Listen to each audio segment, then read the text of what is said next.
back to the podcast. This week we're talking with Tyler Clark, a horror author and contributor from years past on our magazine. Right on, I love Tyler. And stick around after the interview as we catch up on what we've been watching lately. Enjoy.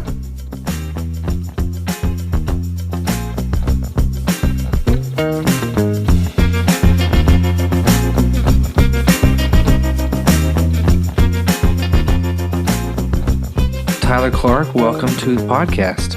Thank you. You're an Inqua OG, started back with us. I want to say you started writing in 2018, right? That sounds right. Well, you wrote for us for a little while. I know you came down to LA one time and stayed at my house and crashed on my couch. For all those listening, can you talk a little about your writing? Sure. So I am working full-time writing right now. I had a job after I got my master's degree in something related to my master's degree, but that job was not working out. So I decided to give writing another shot and work on it full-time. That's awesome. I was going to say, what was your master's? I got my master's in non-proliferation and terrorism studies. I would not have guessed that one. Yeah, it's pretty niche area of study. And you've been full-time writing now. And what genres, what kind of stories do you like to write? I write a lot of speculative fiction, whether that's fantasy, sci-fi, or horror, but probably horror more than anything else. Now, did you grow up in a seaside town? I did.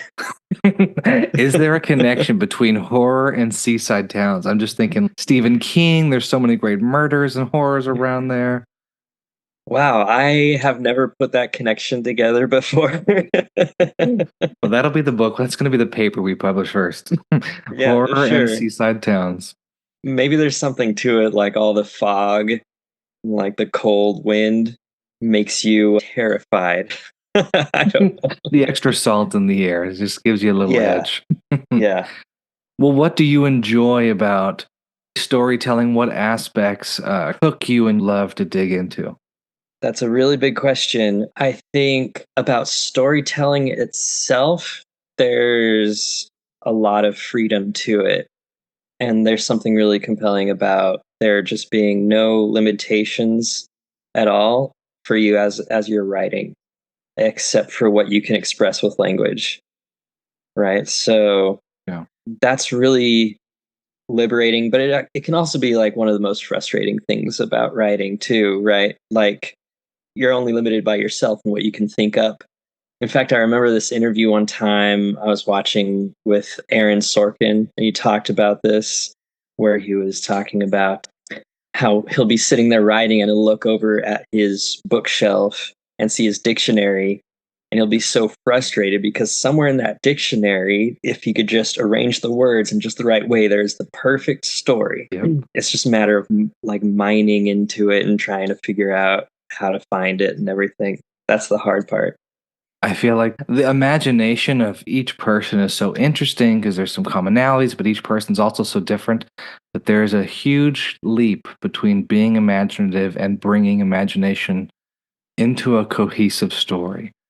It's definitely a craft that you have to work on constantly. Did you start early on writing? Was it something you started a few years ago? I've always been a writer, and in fact, the earliest stories I remember writing were horror stories. And so I've been doing it for a long time, but I haven't really leaned into it this hard before. You know, I think it was when the pandemic started that I really started spending a lot more time writing. A lot of free time and a lot of angst. A lot of stuff to get out. There was lots of that time during the pandemic. Yep. Yeah. When you talk about writing and you even wrote horror early on, what do you feel like has kept you coming back to horror rather than trying to branch out and do something different or change gears completely? Yeah. So my family members ask me this all the time, but from not as a diplomatic point of view, as like, they're like, why horror? Why are you writing things that we hate reading? But so for me, horror is at its heart and especially when it's done well, it's a means of exploring some of life's biggest questions, of questions about mortality. And John Truby, who wrote probably one of the best, in my opinion, books on storytelling, he also has a book on genre in which he talks about this. And he points out that basically horror stories create this safe space for the person experiencing the story to kind of meditate on their own mortality. And then you come out at the other end and you're still alive. You're still okay. It's just been like a dark tunnel for you to go through this experience and think about death, think about things that scare you through empathizing with a protagonist who's experiencing these things. And then at the end of the story, you're okay, you're safe again. And so in that sense, I feel like horror is really for everybody, even though not everybody likes it. I understand that. But yeah, I think it's actually really something very special. Yeah, I feel like, especially even just recording this podcast in the last couple of weeks, I've talked to a lot of people who are making horror shorts, making horror features. And I will say, until a few years ago, I was probably in the camp of your parents. You like horror. There's something wrong with you. Like, up the medication. There's something you need to go talk to your therapist about. But I think exploring a little bit of it through some friends' help of like, try this movie, try this movie. It finally clicked. Yeah. It's this primal raw human emotion, and there's also Yeah. like a little hint of comedy in it in some way, a little dark at times, but Yeah. also it's absurd to remind you your lived experience is maybe a little more, like you said, normal and calm. But it finally cracked it for me to where I was like, oh, this is not just for the anxious folks so they can laugh through it. Yeah. And Yeah. it's definitely opened my eyes. And I do think, film and TV and stories always go up and down. Would you Sure. say you feel like this is a good time for horror, that it's kind of on an upswing, or are we ending a horror period? Oh, that's a good question. I think in the last several years, there have been some really great horror stories.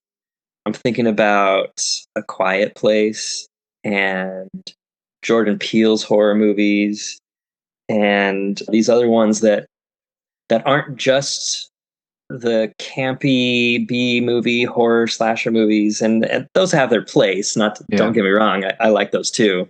They're fun, but we've had a lot of like really amazing horror stories in recent history that touch on even more of like what it is to be human and stories that don't just scare you but also make you cry and make you laugh, you know? So I think we are in a pretty good time period for horror.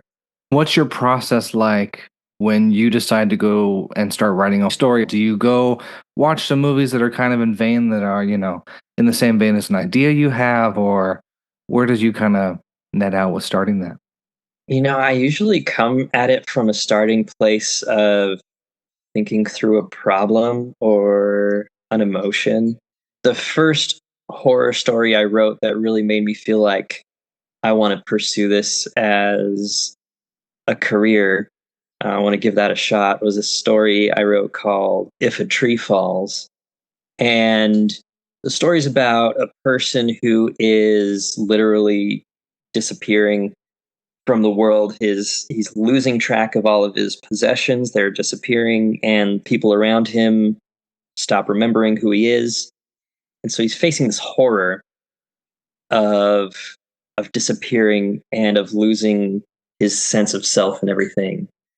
And that story came right out of the pandemic of like this feeling after I'd lost a job, of feeling like I was falling through the cracks, and a feeling like a lot of people were feeling at the time, of like what's going on, what's happening to me, what's happening to the world. It feels like everyone's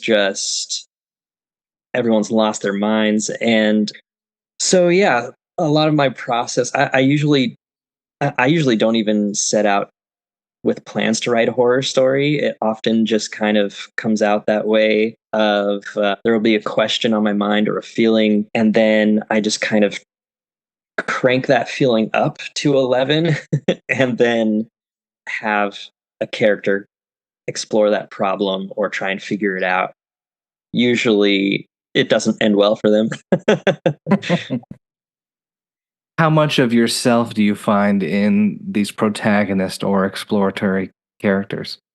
A lot. That's usually where it starts, and then I'll do some research and try and diversify the characters I'm writing about a bit more. So I'm not just writing about me all the time, but Yeah. I think every writer puts themselves into their stories somehow. I don't know if there's any way of getting around that, honestly. Do you feel like you have to distance yourself right before an edit and a rewrite, or what's that process like once you've kind of gotten the first Oh draft down? yeah. Yeah, ideally I write the first draft and then I don't look at it again for a couple weeks, and then I try and come back to it with fresh eyes after I've worked on something else. That makes Yeah. sense. Have to give yourself enough time to decompress. I think a lot Yeah. of times when I talk to people who are writing or writing short stories, or if someone has an idea to write and they're thinking about it, the most common thing I hear is, what are you doing? Books are dead. Short stories are dead. Magazines, where do Yeah. you even put it? It's just get lost online. So, where have you placed your stories, and how do you kind of find places for them to go that feel meaningful to you and also like they will be read? That is a really good question. I've gotten some stories published in anthologies, and there's no problem with just posting your stories online on a blog and making that your space where you share your stories.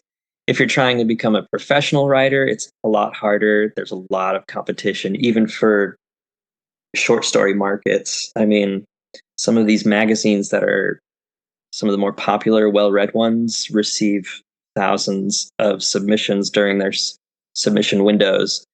And there's just a small team of editors going through all of it. So, but that's part of being a writer is you keep writing the next one and you keep getting rejections in the mail, but you keep them in the mail. That's the point. You keep putting them out there.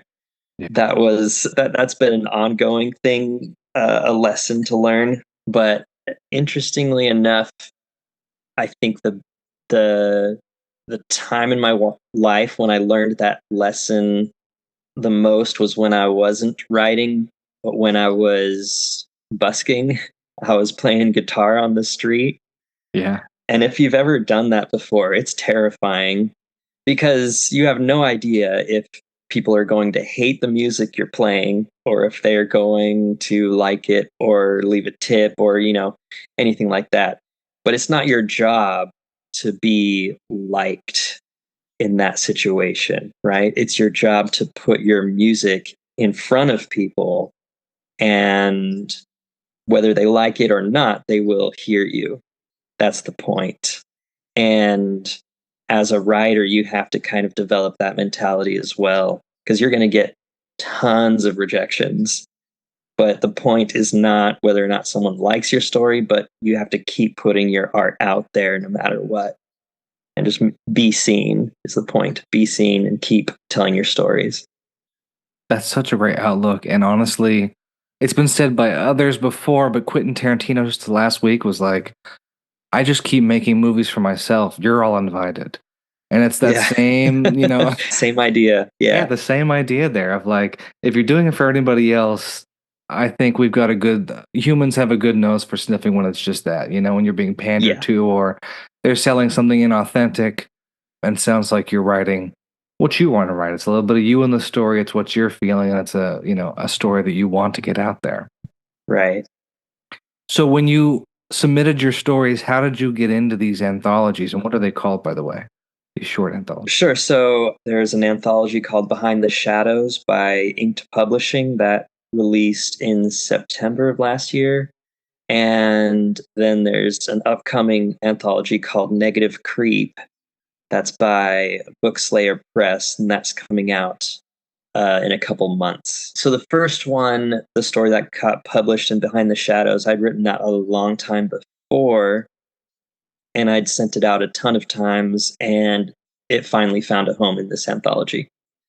The story for Negative Creep is a story that I actually wrote specifically for the submission call that they were looking for. It's an anthology of horror stories based on Nirvana songs.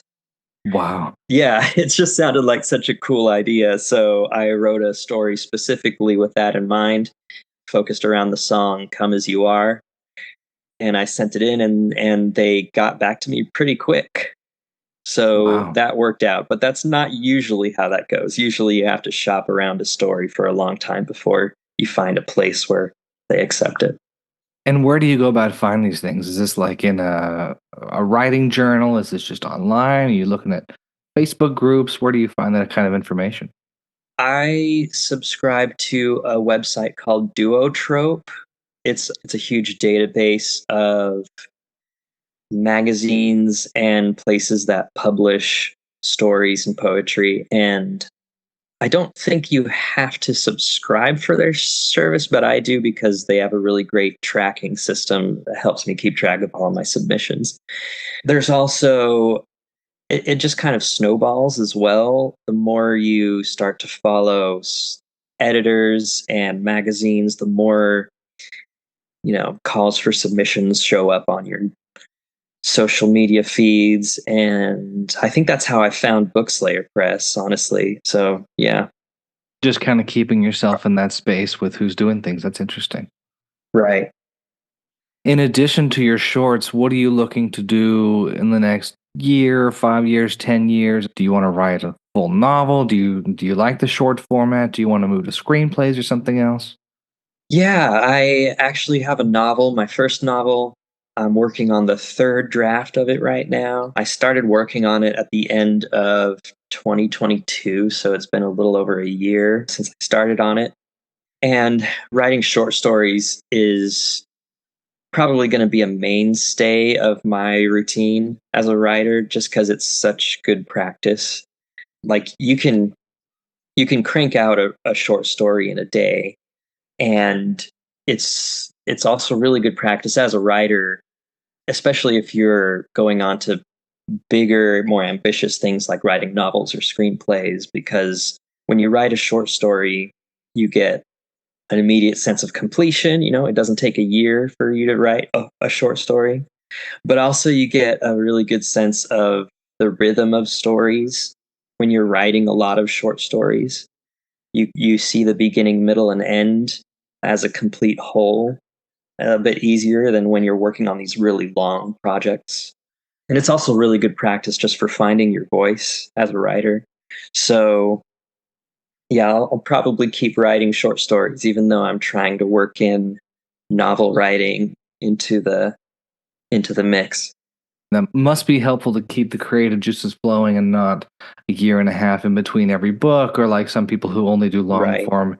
It could be feeling like you're staring at a long tunnel, time for the next 13 to 15 months. Right. Absolutely. Now, let's shift from your writing right now to movies. We talked about them a little bit, but do Mhm. you want to talk about the 311, the three movies you love the most, one movie you love that's criticized or a little less beloved, and one more that people should know about? And this can be just horror or your favorites of all time, whatever. Sure. So I'll just talk about recent movies because I feel like a lot of really great movies have come out recently. Poor Things blew me away. So I good. loved Yep. that movie. It was so good, so bizarre, and hilarious. Also, Saltburn. You were a fan. Um, I was a fan. Just insane, like dark. I don't even know what to call it. Was it a horror movie? Was it a dark comedy? I don't know, but I was there for it. And The Holdovers is another one that I really liked. Great one. Yeah. Let's see, a movie that is less liked that I really like. That's harder. I think, well, I can think of a couple just off the top of my head. So I grew up watching on VHS the original Ninja Turtles movie that I Yeah. think came out the year I was born. That's great. But I love that movie, and I I will just go to my grave proclaiming that it is one of the best superhero movies of all time. Original Ninja Turtles. You heard it here first. And let's see, a movie that I love that people should know about. Have you heard of Minari? Yes, Stephen Yun, right? Yes. So that movie came out in 2020, and it really, like, I feel like nobody saw it because that was right when the pandemic hit and the theaters shut down. Yeah. So it flew like right under everybody's radar. But it's finally streaming now. It's on Netflix, so I would really encourage everybody to go watch it. One of the other Yeah. writers from Inkwood, Cole, was like, "You need to go see Minari." He related to it a lot, and to your point, it's one that no one really talks about. It's so emotional. Yeah. It's so real. It's got a great Yeah. story, and the score is amazing. Yeah. I Yeah. love that score.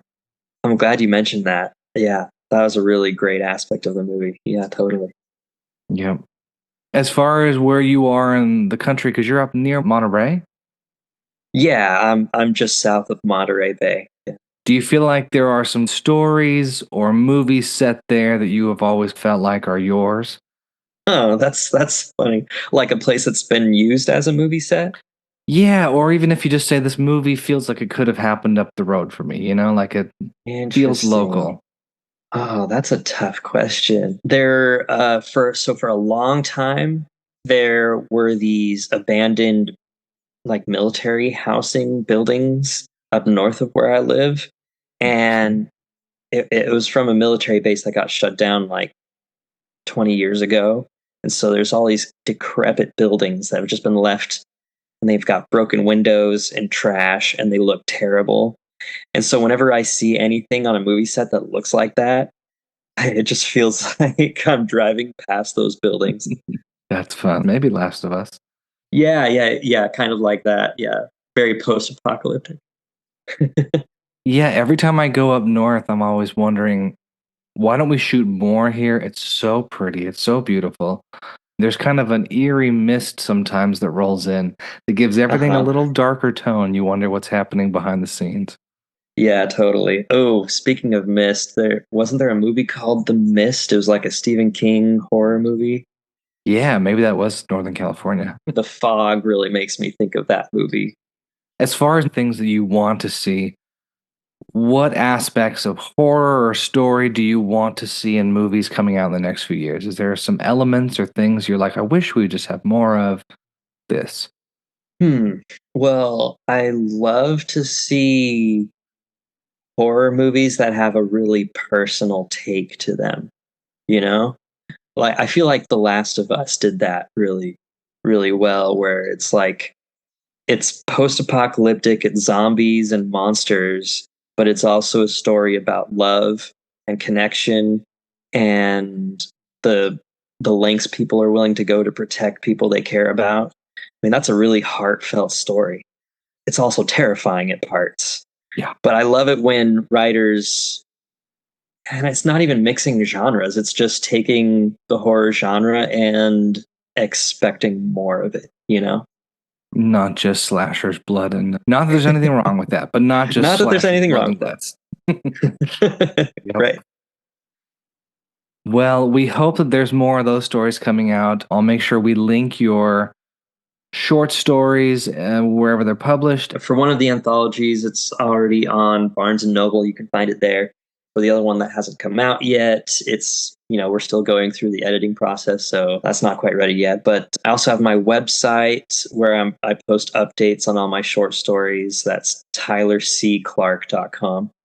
Perfect. We'll link that in the show notes and on our website with the post for this episode, so people can go read them and check out some of the things you've been writing about. Awesome. And thanks again for coming on. Thanks for having me.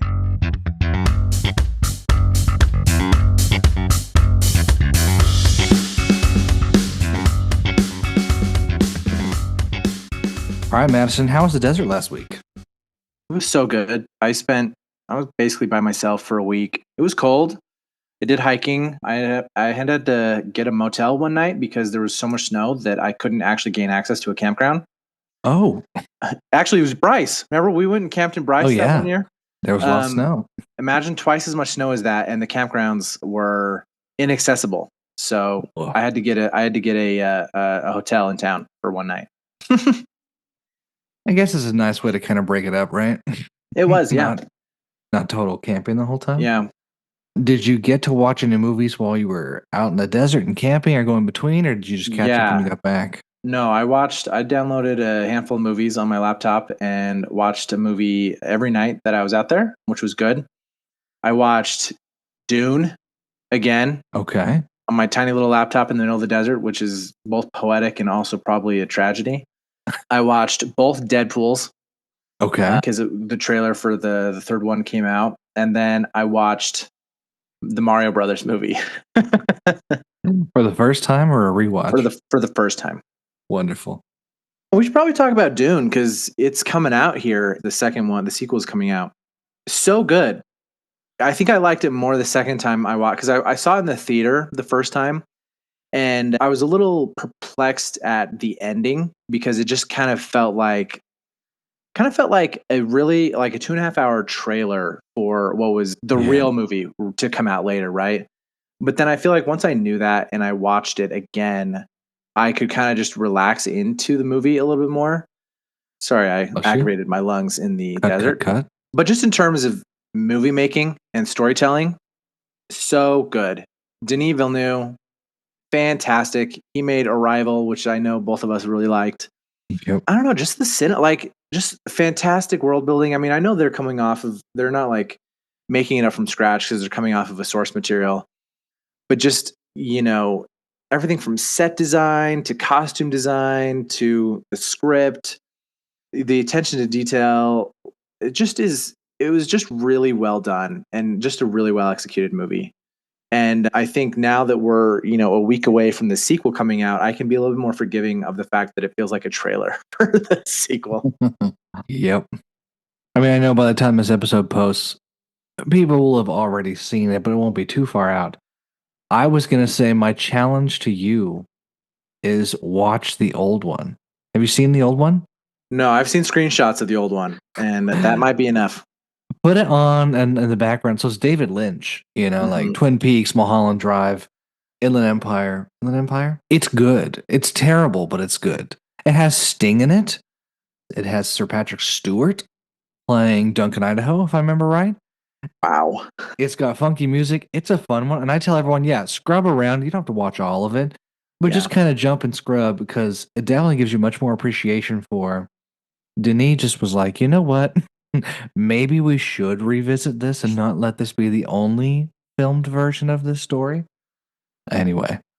Yeah. And I just love sci-fi. I love big sci-fi, whether it's space opera style sci-fi or like hard sci-fi like The Expanse. I just freaking love space, man. All right. Well, I can't wait to see it. Are you going opening night? I'm going opening day because, being unemployed, I get to go at 10 a.m. Day, night. Day, man. Protector of the night, man. Okay, cool. Well, you go see it. We're going to have to talk about it as soon as we do. Put it on another bookend. Yes. That's going to be great. I'll keep mine short. Have you watched Mr. and Mrs. Smith on Prime yet? I have not, but I know I need to. Okay, so you're aware of the show. That's a good start. I had seen it announced years ago, I want to say, that it was being written or done, and I was so mad. I was like, just let the remakes die. Stop with all the remakes. I then heard some good things about it as it was coming out. So Donald Glover fired Phoebe Waller-Bridges from the show. Or sorry, that's too harsh. She left. Whatever. They were writing it together. She left. Then it was just him, and I was like, okay, now we're going to see what happens here.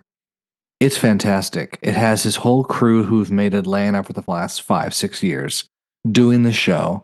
It's not like the movie, other than a couple parts. It's completely different storyline. And it's really a story of this couple, Donald Glover and Maya Erskine, who's from Pen 15.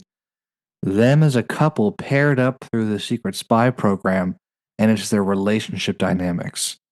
So the action suffers a little bit because you could tell they didn't pay enough stunt coordinators to do the action right, but that's okay because it's not about that. Like, it's more the relationship. It really draws you in. I had friends telling me, like, Get through episode 4 and you'll love it. I hate when people say that. I'm like, oh no, Yeah. that's a slog. No, episode 1 I was in. I was like, oh, this is good. Good music, good pacing, good story. Donald Glover is just amazing to watch. And Maya Erskine does a great job. Tons of celebrity cameos all throughout in good roles. Paul Dano, John Turturro. It's a great one. I tell everyone to watch it. I just finished it last weekend. Last episode leaves a little like, am I happy they did it? Am I not? Who cares? Great series. Go watch it on Prime. Binge it if you have to. I'll definitely need to check that out. And I just finished What We Do in the Shadows, so I have some. I need to start something else. So I might as well start this. Yeah, these are like 40 to 50-minute episodes. I think there's 8 or 9 of them. Easy to binge, and it's addictive. Cool. I'll get on that. I'll start that. Well, for everyone else, thank you for listening this week. We're going to wrap it up there and catch us with our special interview for our Masters of the Air series this Friday. Cool. Keep watching good movies and TV.